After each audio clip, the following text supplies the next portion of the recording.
Kasha bani le kasha bani khaimat tanti jikusai shae kajin so shalo kajin men banyo lajin su tumhai no sutra kindik binrim na haki lekisi yo le un ben jot yali kata dam sahabi ha pertai yang bor sampai buat on ben sebe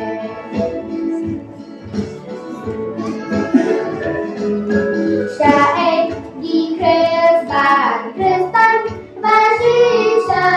asro kia dan kita jangan tarang lunam lain dan luna amanutan penjat kali-kali kindik penrima haki legisi ya ulai un penjat jadi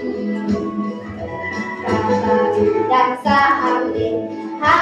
pertai yang bor sampai buat on ben sebe